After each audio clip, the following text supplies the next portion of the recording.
Hi, my name is Michael Baker and I'm here to tell you about Security Colony. The following presentation describes some of the components of Security Colony. These components are significant and useful aspects of the site and are mostly straightforward and self-explanatory. We've grouped them together in this presentation.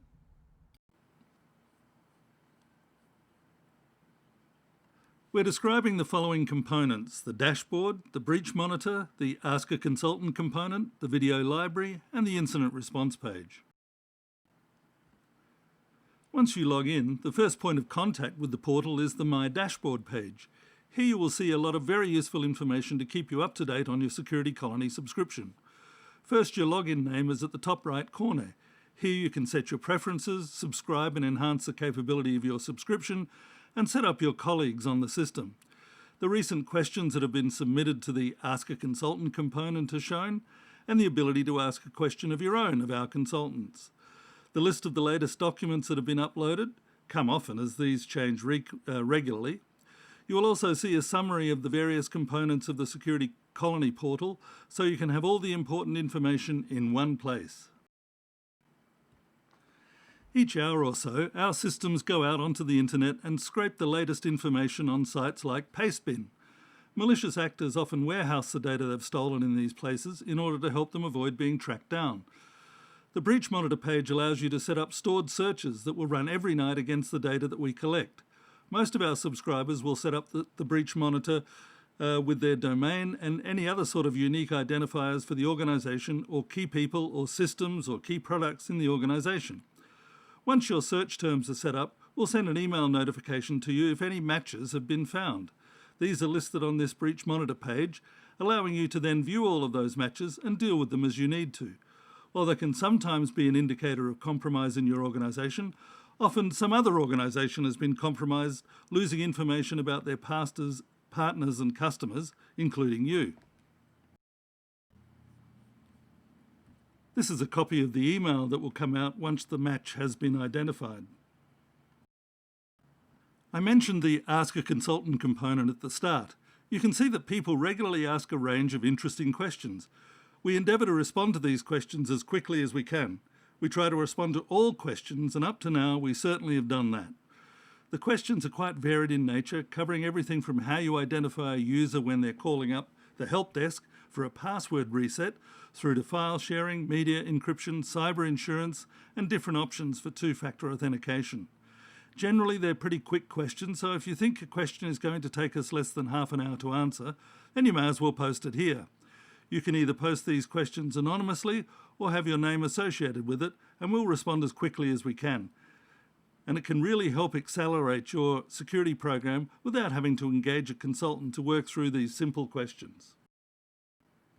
This is an example of a question that was asked about a password manager.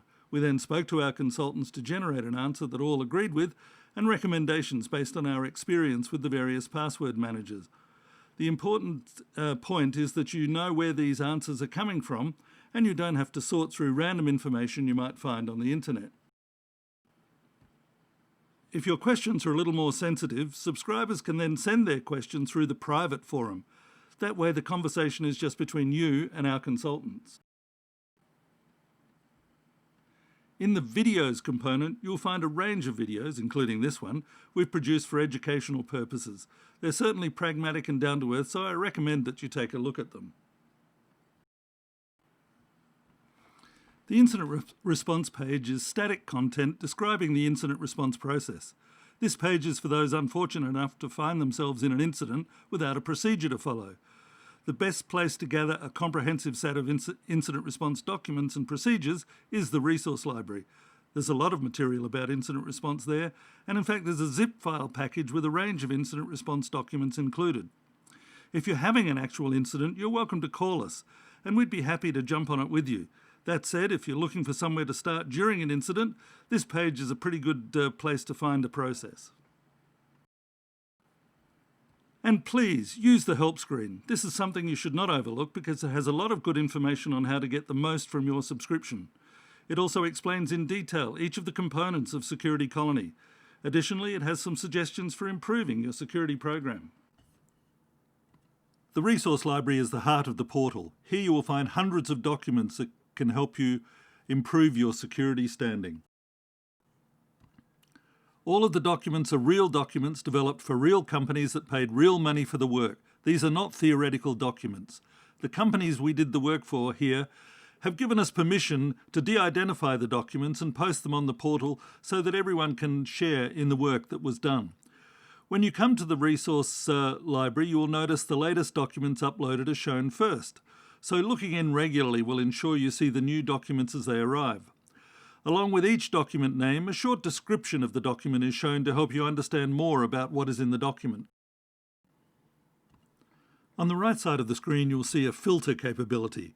Clicking on this will expand the filter column and will allow you to choose the subject areas that are of most interest to you and only show those documents.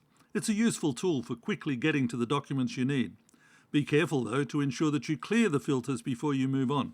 Otherwise, you'll be wondering why the document you're looking for doesn't come up on your search. You can also enter search terms in the search resources at the top of the page. Keeping the search terms simple will provide the best results.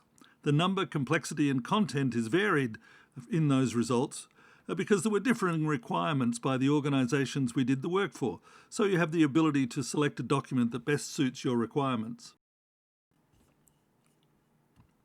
Each document has a preview button that allows you to see a page of the document. This will give you a good indication of the style and content of the document before you download it. A useful capability of the resource library is to view as a list. This shows all the documents in a list style, allowing you to scroll through the entire listing very quickly.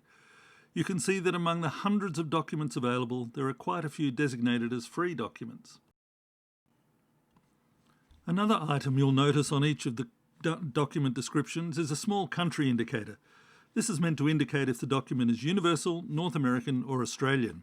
In fact, even though some of the documents are shown as USA or Australia, they could certainly be used by anyone anywhere.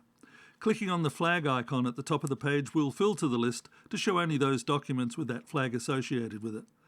As you browse through the document library, it will give you a great insight into what companies are seeking help on with regards to security consulting.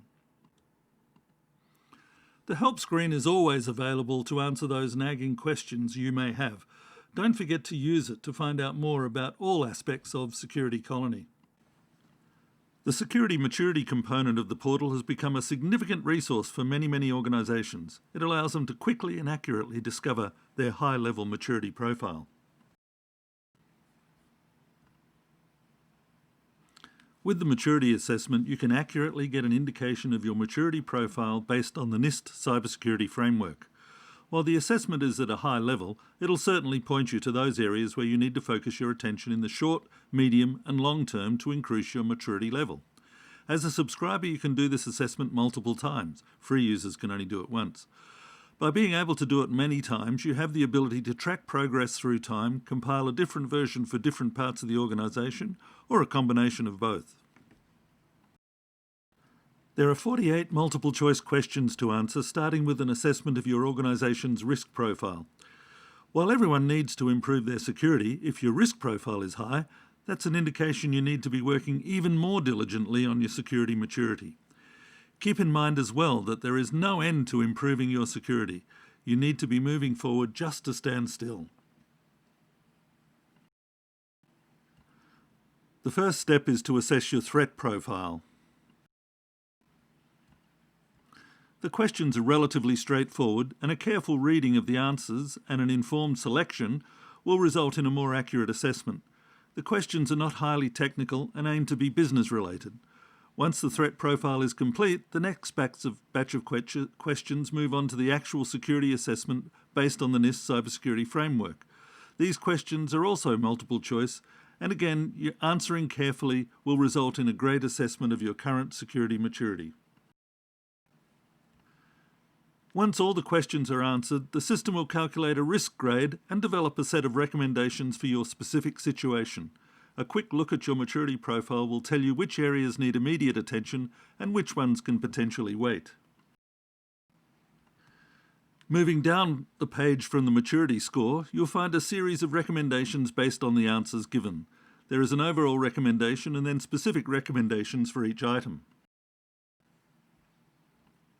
Clicking on the Details will expand the text on the recommendations and description of the supporting documents. Subscribers can click on the link to a supporting document to view a relevant document from the resource library. These documents can be edited and adapted to your organisation. They can be also extremely helpful in your maturity journey.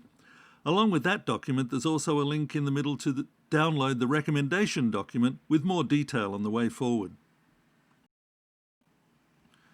The recommendation document gives you the why and how of the recommendation, as well as suggested milestones and the expected benefits from completing this recommendation. This document will be particularly helpful if you're developing a justification for funding the project. The Help section for the Maturity Assessment component contains valuable information about the questions asked, as well as an outline of the scoring mechanism for the questions. Use it to better understand the process. And don't neglect the help screens. You'll find information helpful to both your usage of Security Colony as well as your security program.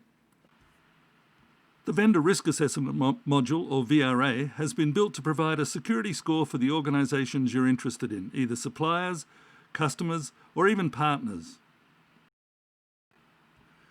When you go to the VRA component, your score, or the score based on the email address you provided when you registered, will be shown, and then any other suppliers that you've added, which you can do if you're a subscriber. The VRA allows you to see the security score for your trading partners.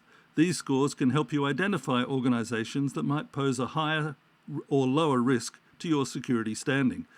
This will help you find those organisations you might need to work with to ensure that their security program is lifted to a level that's appropriate for them to deal with you. To add vendors, just click on the Add Vendor link at the top of the page.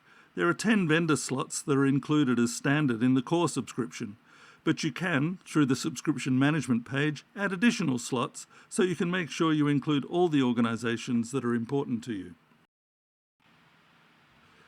Another function that's part of the VRA is the ability to actually modify the email domain and the actual application URL that corresponds with the organisation that's being assessed. This can be done by clicking on the Updated Associations domain link. The reason you would do that for an organisation could be that the company's top-level domain is one thing, but their email domain for internal use could actually be something different. So you'd add that email domain here, allowing the email checks to be run against the more meaningful domain. The sensitive application URL is used for the security header checks to be run on a login page or some other sensitive page. Adding a full URL for a login page will ensure that the security header checks are being run against the most meaningful and most relevant page for that organisation. You can then click through using the View Details link and you will see the specific tests and the individual pass or risk ratings that make up the score that's being generated. For more information on each of the tests conducted, click on the I next to the test and it shows a longer description of the test. If you have any questions about what some of these tests are actually doing and how the various components are weighted, you can visit our help site by clicking on the Help button at the top and finding more information about each of the tests and what the test is assessing. That help link will give more information about the VRA and how to use it, and it can provide much more information about the VRA and what it does. Don't forget to use that help screen. Thank you, and please contact me if you have any questions about anything to do with the vendor risk assessment.